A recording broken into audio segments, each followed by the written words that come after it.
So I'm going to give you a bunch of these images um, that I found online that are pretty good.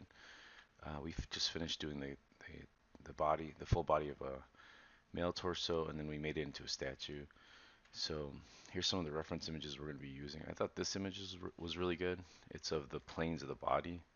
So you can see if you take maybe your trim brush, a planer brush, and you just kind of carve into the body, sort of flatten out these areas first and then smooth them, you can see the planes of the body a little bit better. Going up into the sternum, the abdomen, things like that. Also, the topology, I don't know if that was their intention when they were drawing out these lines. This is actually not bad topology for a shoulder chest girdle area whenever you're modeling. So if you're going to do the low in ZBrush or Maya, it's not bad.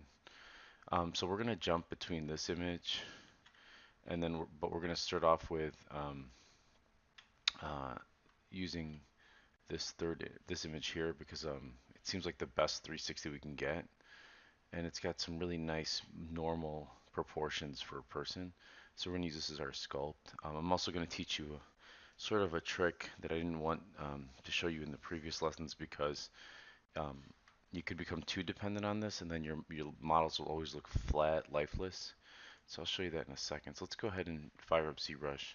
I'm going to go to document here and I'm just going to do double, and I'm okay with resizing it, ZBrush. Let's do draw, and then let's see.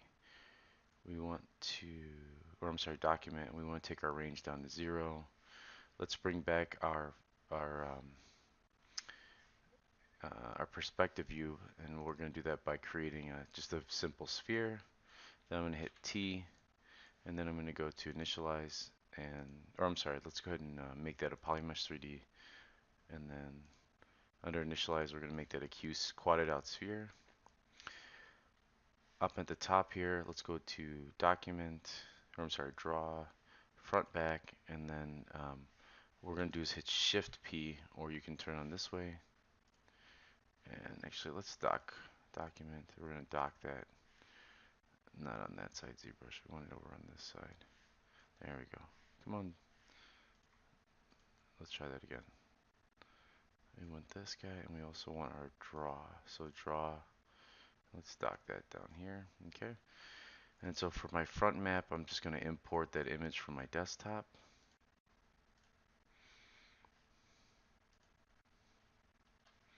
And that's this one here.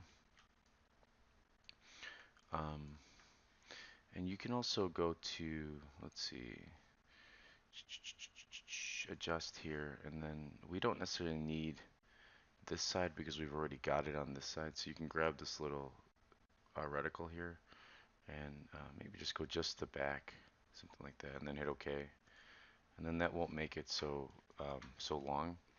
And then we're gonna do the same thing when we go to and honestly, for back, that's this map 2 here. We can just do the same thing. So let's go ahead and import our back, same image. And then when we flip, you'll notice now it's all of this. So let's do the same thing as before. We're just going to cut it off at this point. So in the back one, we're going to hit adjust and then make sure that we have that same adjustment and hit OK.